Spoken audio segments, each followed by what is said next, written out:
Halo Sobat Film, kembali lagi ke KLIF, klise film-film yang menemani waktu santuy. Seorang wanita bernama Tess menyewa rumah yang ia tidak tahu kalau kawasan itu sepi penduduk. Saat ia mau memasuki rumah yang baru saja ia sewa, tiba-tiba saja di sana sudah ada seorang pria lebih dulu menyewa rumah itu. Ia malah tinggal di rumah itu dengan pria asing. Bagaimanakah kelanjutannya? Yuk saksikan.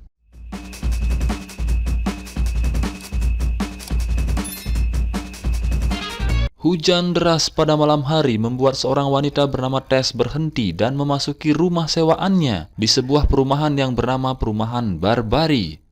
Saat memasuki rumah ternyata kuncinya tidak ada. Tess menelpon manajer perusahaan ini. Saat si Tess melihat sekeliling, kok tidak ada satupun rumah-rumah yang lampunya menyala, seperti tidak ada kehidupan. Hal itu membuat si Tess masuk lagi ke mobilnya, mencoba menghubungi seseorang. Yang saat itu tiba-tiba lampu menyala di dalam rumah itu. Ia malah melihat penghuni pria. Tess kemudian mendatanginya. Pria yang bernama Kate ini malah mengaku sudah menyewa rumah ini, yang sudah tinggal di sini baru-baru ini. Karena hujan, Kate mengajak Tess masuk ke dalam rumah. Karena Tess tidak habis pikir, ia menunjukkan bukti pembayaran rumah ini pada Kate. Mereka berdua malah kebingungan dibuatnya. Dan karena situasinya begini, Tess pun mau masuk ke kamar, tapi Tess belum percaya pada Kate. Saat Tess keluar dari toilet, hal mengagetkan terjadi padanya. Melihat Tess yang kurang percaya, si Kate juga menunjukkan bukti pembayaran sewa rumah ini pada aplikasi. Dengan bukti tersebut, Tess percaya, tapi mereka kebingungan dengan perusahaan properti ini yang bisa-bisanya menyewakan rumah pada dua orang dalam waktu yang sama. Kate menawarkan agar Tess bisa menginap di sini, tapi si Tess tidak enakan dan mencoba mencari penginapan lain. Tapi setelah Tess pikir-pikir, lebih baik ia menginap di sini mengingat situasi hujan begini. Saat Tess memasuki kamar, di situ ia melihat dompet Kate. Dan dengan kecerdasan, Tess memotret KTP-nya Kate untuk jaga-jaga. Setelah selesai mandi, Kate mengajak Tess untuk saling akrab dengan mengajak Tess minum the drink bersama.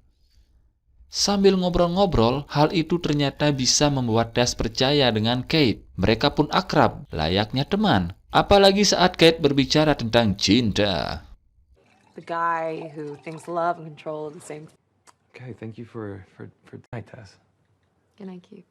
Tess yang sudah rebahan di ranjang tiba-tiba mendengar sesuatu. Saat dilihat, ternyata pintu kamarnya terbuka. Mencurigai kalau hal ini adalah perbuatan Kate, Tess langsung keluar dan menengok Kate yang ternyata sedang tertidur lelap di sofa.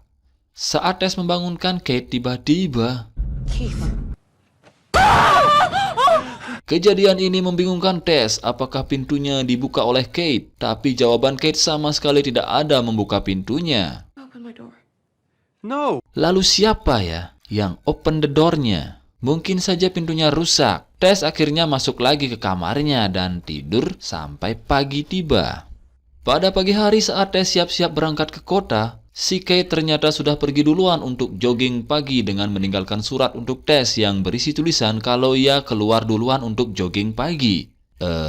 Maaf ya, agak berbelit-belit. Dan mengagetkan sekali saat Tess keluar dari rumah ini, rumah-rumah di sekitarnya sudah terbengkalai, sama sekali tidak ada penghuni lain. Hal ini lebih membingungkan lagi. Kenapa bisa ya seperti ini? Terus kemana para penduduk lain? Jangan-jangan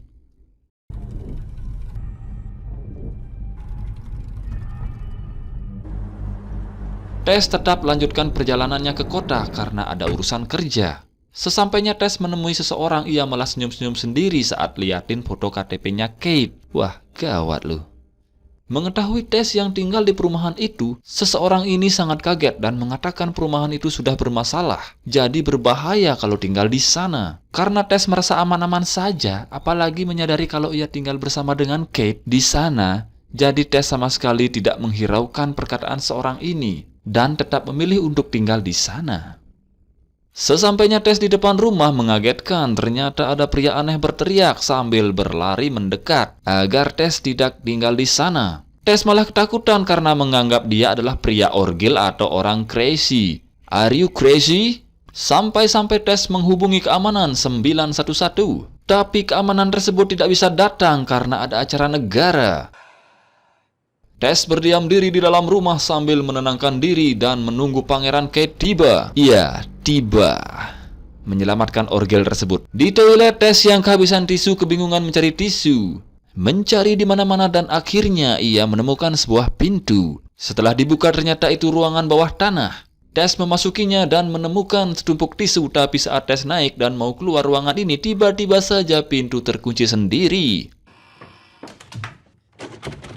Mungkin gaya pintunya memang seperti itu ya. Kan ada yang kayak gitu. Mungkin saja itu ulah orgil.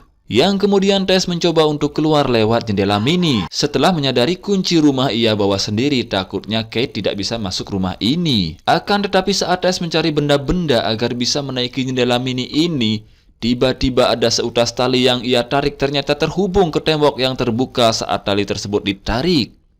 Sangat mengagetkan sekali, di dalamnya ada ruangan. Dan karena gelap, Tess mencoba menyinarinya dengan pantulan cermin sinar lampu yang menyoroti ruangan itu.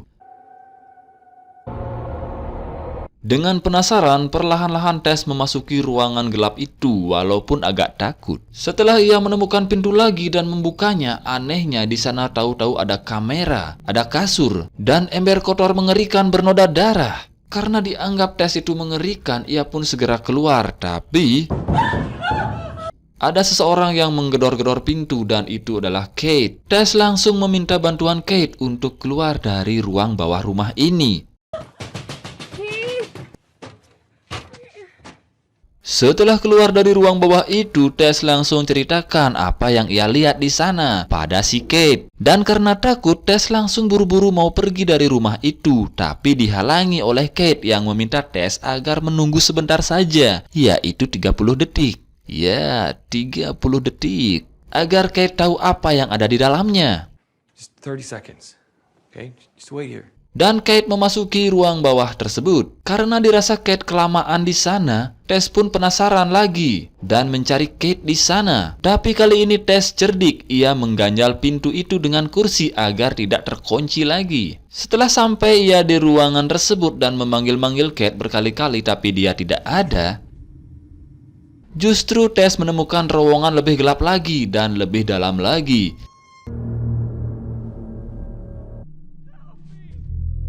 Lalu kemudian Tess mendengar suara Kate yang meminta pertolongan di ruang terbawah nan gelap. Dengan rasa takut Tess memasukinya agar bisa tolong si Kate. Saat berjalan dengan penerangan HP center, tiba-tiba Kate yang mengagetkan Tess menyuruh Tess agar jangan berisik, dan tiba-tiba lagi, apakah itu sosok monster mengerikan?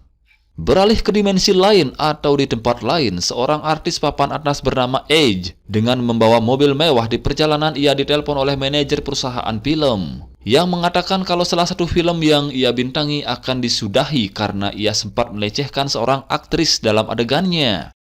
Mendengar hal ini, si Edge langsung menemui manajernya yang ternyata artis yang ia lecehkan menuntutnya dengan sejumlah uang yang sangat besar. Bahkan penghasilannya tidak cukup untuk membayarnya. Manajernya pun menyarankan Edge agar menjual semua asetnya termasuk rumah angker yang didiami oleh Tess. Edge pun segera menuju rumah angker miliknya itu. Yeah, I'm an owner. I'm here to pick up a set of keys. Sesampainya di sana, Edge yang memasuki rumahnya sendiri sangat heran karena melihat barang milik Kate dan Tess.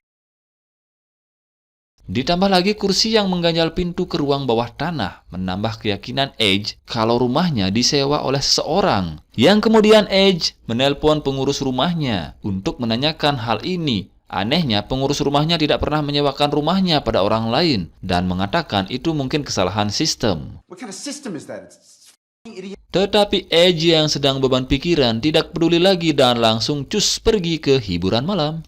Berpesta pora di sana dengan minum bir yang banyak. Malam itu juga sesampainya Edge di rumah, ia sudah mabuk berat sampai-sampai Besok paginya Edge membuka sebuah koper milik Kate dan membongkarnya. Ditambah lagi satu unit laptop yang ia temukan membuat keyakinan yang lebih kalau benar ada seseorang yang tinggal di rumahnya sendiri.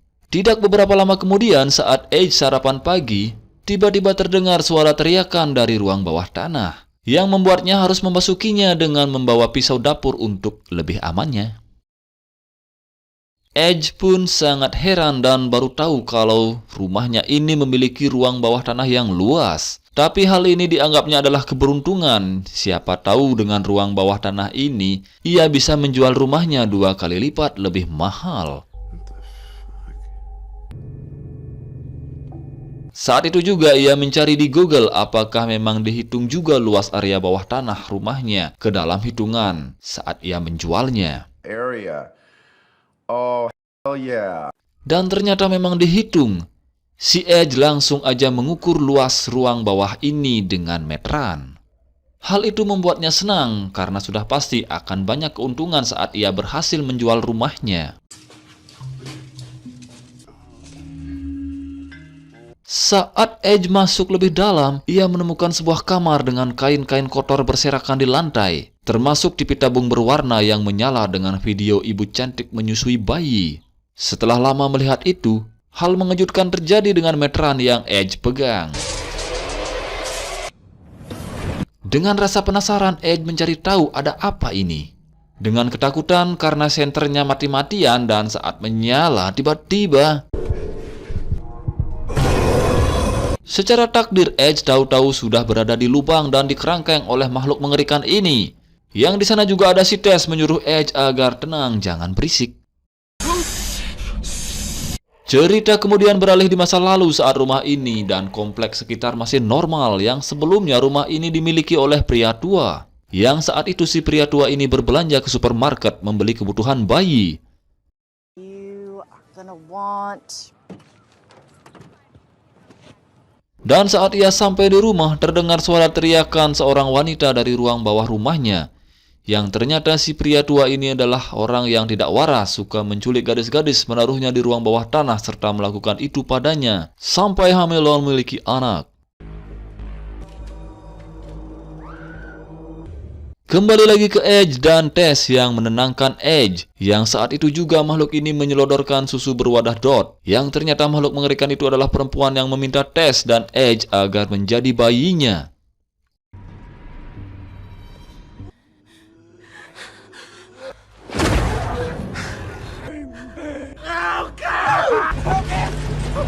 Karena si Edge tidak bisa tenang, makhluk ini menyeretnya dan memaksa Edge agar menjadi bayinya.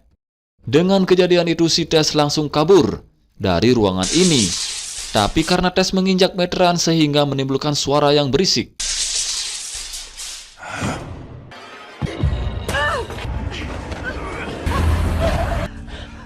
Makhluk itu langsung mengejar Tess. Dan untung saja Tess berhasil diselamatkan oleh Bapak Orgil yang sebelumnya sempat melarangnya tinggal di rumah itu. Ternyata orang baik. Pria yang dianggap Tess Orgil ini langsung menyuruh Tess agar pergi jauh-jauh dari perumahan terbengkalai ini. Tapi mengingat si Edge yang masih di dalam rumah itu, Tess mencari petugas keamanan atau polisi untuk menyelamatkan si Edge.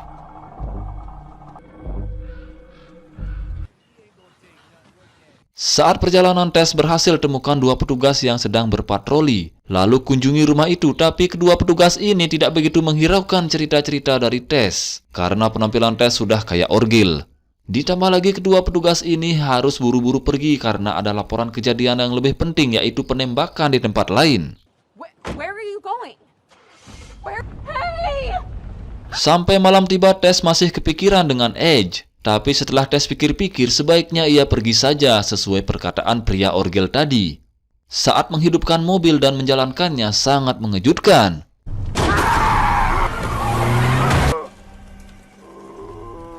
Karena dianggap Tess makhluk ini sudah keok, ia pun memberanikan diri sendiri untuk masuk lagi ke terowongan bawah selamatkan Edge. Si Edge yang ternyata masih hidup, ia berjalan menemukan kamar lain. Dan ternyata ada kehidupan lagi. Yaitu ada kakek-kakek tua yang sekarat tinggal lama di bawah rumahnya. Yang ternyata si kakek ini merupakan pemilik lama rumah ini, yaitu kakek yang tidak waras. Melihat kejadian ini, si Edge akan melaporkan ini pada polisi agar makhluk mengerikan dan si kakek ini ditangkap. Tapi aksi nekat malah terjadi pada si kakek. Ia menembak dirinya sendiri karena merasa sudah tidak bisa berbuat apa-apa lagi. No, wait! Si Tess yang masuk terowongan untuk mencari Edge tiba-tiba kesialan menimpanya. Ia malah ditembak oleh Edge dengan pistol si kakek karena salah mengira kalau Tess adalah makhluk mengerikan itu. Dengan kesakitan, Tess dibantu Edge keluar dari rumah itu. Terkejutnya, Tess saat melihat ternyata makhluk yang ia tabrak tadi sudah tidak ada. Berarti masih hidup. Karena mobil Tess macet akibatnya. Dan Edge juga kehilangan kunci mobilnya saat di terowongan. Mereka terpaksa harus berjalan kaki pergi dari perumahan ini. Yang saat itu si pria orgel ini mengajak mereka bersembunyi ke tempatnya. Saat itulah kesempatan bagi si pria orgel ini menceritakan yang sebenarnya tentang makhluk yang tinggal di rumah Edge. Jadi makhluk itu sudah tinggal sangat lama di rumahnya. Tidak pernah keluar rumah kecuali malam tiba. Makhluk itu sebenarnya manusia biasa yang tidak normal dikarenakan kebiasaan anehnya. Dan anehnya lagi, makhluk itu sebenarnya adalah anak dari si kakek gila pemilik pertama rumah Edge. Yang ibu dari makhluk itu adalah salah satu wanita yang kakek gila itu culik dulu. Sementara si pria orgel ini tinggal di sini juga sudah sangat lama. Lantaran sudah tidak punya tempat tinggal lagi. Tetapi makhluk itu sama sekali tidak pernah mengganggunya. Saat berbicara begitu mengagetkan. And she ain't never came in this motherfucker. Untungnya Tess dan Edge berhasil kabur dan naik ke sebuah tempat tinggi. Tapi sayangnya Tess sangat kesakitan saat ia naik ke atas dikarenakan luka tembakan yang dibuat oleh Edge. Anehnya sesampainya Tess di atas, ia malah menjadikan Tess umpan dari makhluk mengerikan ini agar Edge selamat. Sungguh kejahatan. Hey! Come get your... Keduanya pun terjatuh dari ketinggian. Setelah Edge turun dan memeriksa mereka berdua, yang ternyata Tess masih hidup. Iya, dikarenakan posisi Tess berada di atasnya makhluk ini. Dengan rasa penyesalan, Edge meminta maaf pada Tess, tapi I had no choice, you know? setelah Edge keok, makhluk ini menginginkan Tess agar menjadi bayinya. Menyadari pistol Edge yang terjatuh di sebelahnya, Tess mengambil pistol ini dan makhluk ini pun keok. Beruntungnya Tess masih bisa diselamatkan walaupun terluka di bagian perutnya dan pergi dari tempat ini. Film berakhir. Oke sob, itulah tadi film aneh ya. Like, comment, and subscribe. Nantikan review selanjutnya. Terima kasih.